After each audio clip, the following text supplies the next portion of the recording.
Bem-vindos ao Land of Obscurity. Você está prestes a entrar no mundo do desconhecido. Conheça agora a transmissão perdida. Aviso: este vídeo contém histórias perturbadoras. Assista por sua conta e risco. Lucas era um jovem universitário conhecido por sua habilidade de se lembrar de cada detalhe de seus sonhos. Ele costumava acordar e contar histórias vívidas sobre as aventuras surreais que vivia durante o sono. No entanto, tudo mudou quando ele começou a sonhar com o mesmo lugar todas as noites, uma cidade deserta, coberta por uma névoa opressiva e iluminada por um sol vermelho sangue. No início, Lucas não se preocupou. A cidade parecia inofensiva, apesar de sua atmosfera inquietante. Ele explorava as ruas silenciosas, entrava em prédios abandonados e observava a estranha paisagem. Mas, com o passar do tempo, percebeu algo peculiar. Sempre que acordava, sua memória sobre o sonho ficava mais nítida, como se estivesse passando mais tempo naquele lugar do que no mundo real. Certa noite, ao caminhar pela cidade deserta, ouviu um som distante, como passos ecoando nas ruas vazias. Quando se virou para olhar, viu uma sombra alta e deformada parada no final da rua, observando-o. Intrigado e assustado, Lucas procurou respostas. Pesquisou sobre sonhos lúcidos e encontrou um fórum online onde outros usuários discutiam experiências semelhantes. Uma postagem chamou sua atenção. Você já esteve na cidade do crepúsculo? Se sim, tome cuidado. Quanto mais tempo você passar lá, mais difícil será voltar. Os relatos eram perturbadores. Muitos descreviam sombras observadoras, como a que Lucas havia visto, e uma sensação de ser puxado para dentro do sonho, incapaz de acordar. Um usuário em particular, chamado Nocturnus, afirmou ter ficado preso por anos, vivendo uma existência paralela na cidade. Lucas riu nervosamente. É apenas um sonho, disse a si mesmo, tentando ignorar o nó crescente em seu estômago.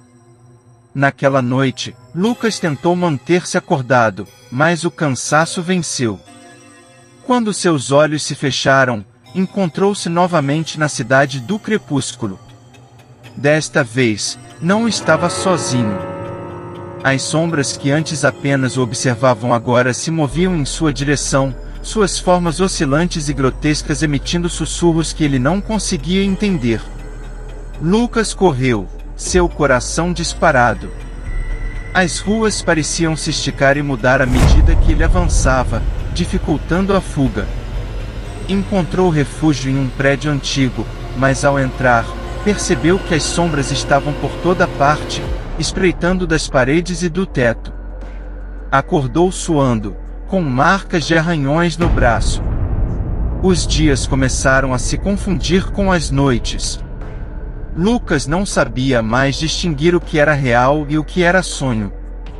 Passava mais tempo na cidade do crepúsculo do que no mundo real, e as marcas que recebia nos pesadelos continuavam a aparecer em seu corpo ao acordar.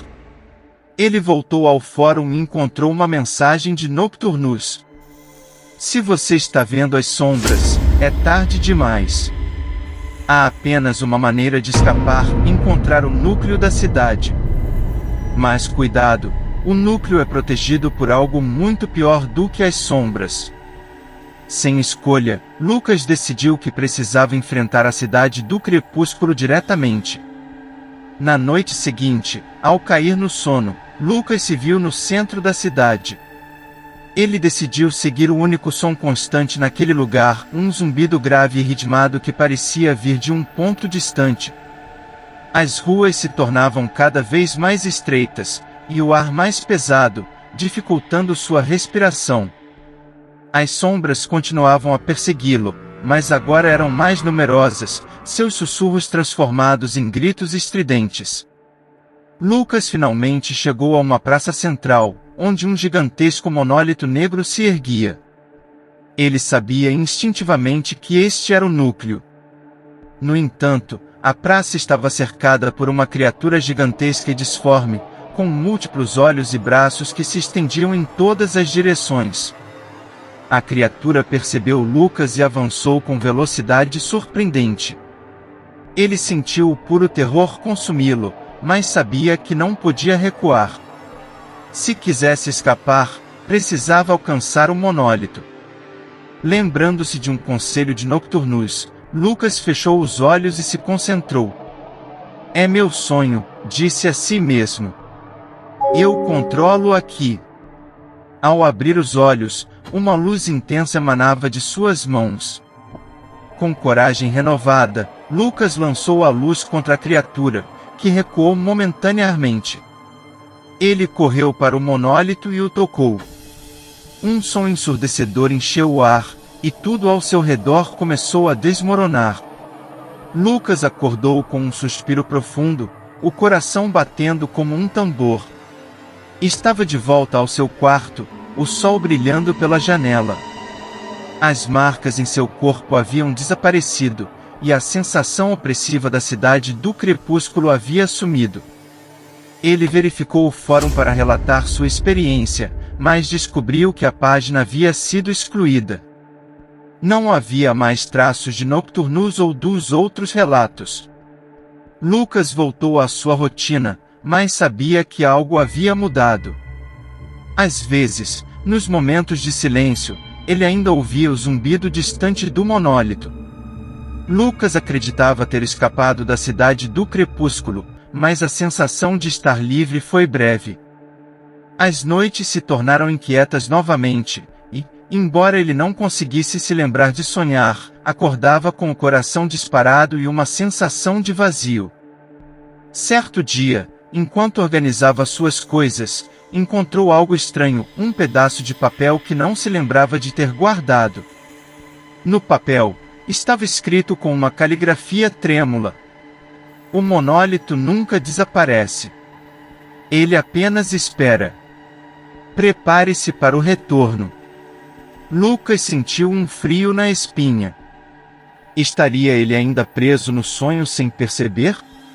Nos dias seguintes, ele começou a notar pequenas distorções na realidade. Reflexos no espelho pareciam se mover de forma diferente, o tic-tac do relógio às vezes soava como sussurros. Uma noite, ao sair para caminhar, percebeu que as luzes da rua estavam apagadas em sua rua, e a névoa densa, familiar, começava a se formar. Isso não é possível, murmurou. Estou acordado. Mas quando olhou para o chão, viu marcas de passos que não eram suas. Lentamente, virou-se e viu uma sombra alta no final da rua, parada, olhando para ele. Era o mesmo tipo de figura que ele havia enfrentado nos sonhos. Ele correu para casa, trancando todas as portas e janelas. Pegou o diário onde anotava suas experiências e escreveu freneticamente: se eu ainda estiver sonhando, como posso acordar? O que o monólito realmente fez?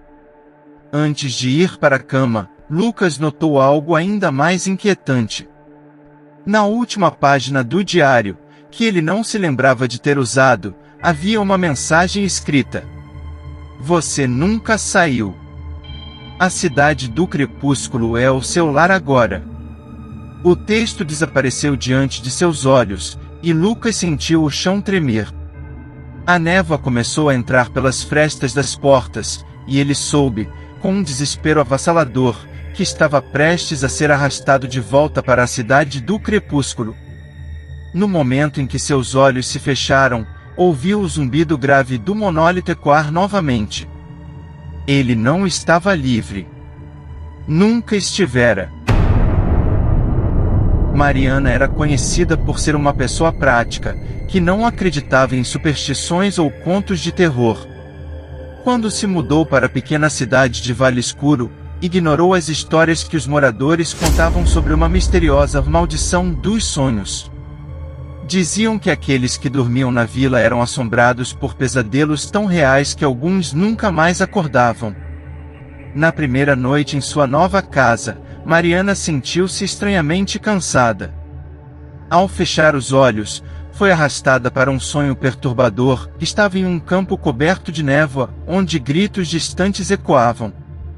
Ao longe, uma figura encapuzada se aproximava lentamente, murmurando palavras incompreensíveis. Mariana tentou correr, mas seus pés pareciam presos ao chão. Quando acordou, o coração disparado e a respiração ofegante, percebeu que algo estava errado. Seus lençóis estavam molhados de suor, e marcas vermelhas, como arranhões, apareceram em seus braços. Determinada a entender o que estava acontecendo, Mariana começou a investigar as histórias locais. No mercado, ouviu sussurros sobre pessoas que haviam sucumbido à maldição. Os moradores mencionavam uma velha chamada Dona Celeste, conhecida por ser uma espécie de curandeira e guardiã dos segredos da vila. Mariana foi até a cabana de Dona Celeste na floresta. A velha mulher, com olhos profundos e uma expressão severa, a recebeu com um olhar que parecia atravessá-la. "Você viu o ceifeiro dos sonhos", disse Celeste, sem que Mariana precisasse contar nada. "O ceifeiro?" Mariana perguntou, sem esconder o nervosismo. "Ele vem para aqueles que carregam o fardo do medo e da culpa. Cada pesadelo que você enfrenta o fortalece. Se ele te pegar, não haverá volta." Na noite seguinte, Mariana tentou permanecer acordada, mas o cansaço a dominou. Desta vez, o pesadelo era ainda mais aterrorizante. Ela estava em um hospital abandonado, cercada por sombras que sussurravam seu nome. No final de um corredor interminável, o ceifeiro dos sonhos esperava, segurando uma foice reluzente. Quando Mariana tentou escapar, as sombras agarraram, puxando-a para a escuridão. Acordou gritando, com um corte superficial no braço, como se a foice a tivesse atingido. Mariana percebeu que os pesadelos não eram apenas sonhos. Eles estavam deixando marcas reais, e cada vez mais difíceis de suportar. Desesperada, Mariana voltou à cabana de Dona Celeste. A velha revelou que o ceifeiro era uma entidade antiga, invocada por rituais esquecidos. Ele se alimentava do medo e da dor, prendendo suas vítimas em uma espiral de pesadelos até que suas almas fossem consumidas. "Há uma maneira de enfrentá-lo", disse Celeste. "Mas é perigoso. Você precisa entrar no mundo dos sonhos de forma consciente e confrontá-lo diretamente. Se falhar, será dele para sempre." Sem outra escolha, Mariana aceitou o desafio. Celeste preparou uma poção com ervas e sussurrou um feitiço para ajudá-la a entrar no sono lúcido. Mariana bebeu a poção e sentiu-se ser puxada para o mundo dos sonhos. Desta vez, estava em uma paisagem distorcida, onde o chão parecia pulsar como um coração vivo, e o céu era um redemoinho de sombras. O ceifeiro apareceu, maior e mais aterrorizante do que nunca. Sua voz ecoava como trovões. "Você ousa me enfrentar?" Mariana lembrou-se das palavras de Celeste, "Não demonstre medo." Reuniu toda a coragem que tinha e respondeu, "Você não me controla. Este é o meu sonho." As sombras ao seu redor começaram a vacilar, mas o ceifeiro avançou com sua foice. A batalha foi feroz. Mariana usou sua determinação para criar barreiras e armas no sonho, enfrentando a criatura com tudo o que tinha. Após um confronto intenso, Mariana conseguiu atingir o ceifeiro com uma lança criada em sua mente. A criatura soltou um grito ensurdecedor antes de se desintegrar em milhares de fragmentos brilhantes. Mariana acordou de repente, coberta de suor, mas sem arranhões ou cortes. O ar na casa parecia mais leve, e pela primeira vez desde que chegou a Vale Escuro, sentiu-se segura. Dona Celeste a recebeu com um sorriso satisfeito. "Você venceu, mas o ceifeiro nunca desaparece completamente. Ele apenas dorme, esperando outra vítima. Mariana decidiu deixar Vale Escuro, levando consigo o diário que Celeste lhe deu, contendo informações sobre como enfrentar a entidade caso ela retornasse. Embora tivesse superado o ceifeiro, sabia que os pesadelos poderiam voltar. Mas agora, Mariana estava preparada para enfrentá-los e qualquer outra sombra que tentasse dominar sua mente. Após deixar Vale Escuro, Mariana acreditava que finalmente estava livre da maldição do ceifeiro dos sonhos. Mudou-se para uma cidade maior, começou uma nova vida e tentou esquecer os horrores que vivenciara. No entanto, algumas noites, mesmo em seu novo lar, a sombra dos pesadelos parecia se arrastar por entre as frestas da porta. Uma noite, enquanto tentava dormir, sentiu algo estranho no ar. O relógio marcava exatamente 3h33 quando um som baixo e gutural ecoou pelo quarto. Mariana abriu os olhos e viu algo que não deveria estar ali, uma figura encapuzada parada no canto do cômodo. Ela se levantou com um susto, mas a figura desapareceu instantaneamente, como uma miragem. Tentando se convencer de que era apenas uma alucinação causada pelo cansaço, Mariana voltou para a cama. Mas o sono não trouxe descanso, apenas escuridão. De repente, uma risada baixa e familiar ecoou ao redor. O ceifeiro dos sonhos surgiu entre as árvores, sua presença mais imponente e ameaçadora do que antes. Sua foice brilhava intensamente, e sua voz reverberou pelo sonho. Você achou que poderia escapar de mim? Ninguém escapa. Você venceu uma batalha, mas nunca poderá vencer a guerra. Mariana tentou se controlar, lembrar-se das técnicas que Celeste lhe ensinara.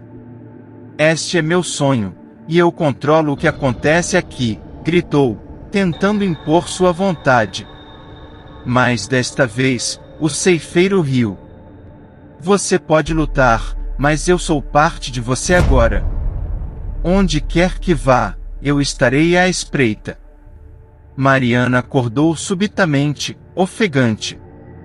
Sabia que precisava de ajuda novamente, mas Dona Celeste não estava mais por perto. Ao vasculhar o diário que a velha curandeira lhe dera, encontrou uma anotação que antes havia ignorado. Quando o ceifeiro se torna parte de alguém, ele só pode ser derrotado se você enfrentar aquilo que teme mais profundamente. Mariana sabia que o pesadelo não era apenas sobre a entidade, mas sobre algo dentro dela mesma. Durante anos, carregara um sentimento de culpa que nunca enfrentará a morte de sua irmã mais nova, Ana, em um acidente pelo qual se culpava. Entendendo o que precisava fazer, Mariana se deitou e, voluntariamente, buscou o sono. Quando o ceifeiro surgiu mais uma vez, ela não tentou lutar. Em vez disso, chamou por Ana. Uma figura infantil apareceu, cercada por uma luz suave. Ana sorriu para Mariana, e a luz ao redor da menina começou a afastar as sombras. O ceifeiro rugiu, avançando com sua foice, mas a luz se tornou tão forte que ele gritou e desapareceu em uma explosão de sombras. Mariana acordou ao nascer do sol, sentindo uma paz que não experimentava há anos. Pela primeira vez, os pesadelos haviam desaparecido completamente. Entendeu que o ceifeiro não era apenas uma entidade externa, mas uma manifestação de suas próprias emoções reprimidas. Agora, com o peso da culpa finalmente superado, Mariana sentia-se livre.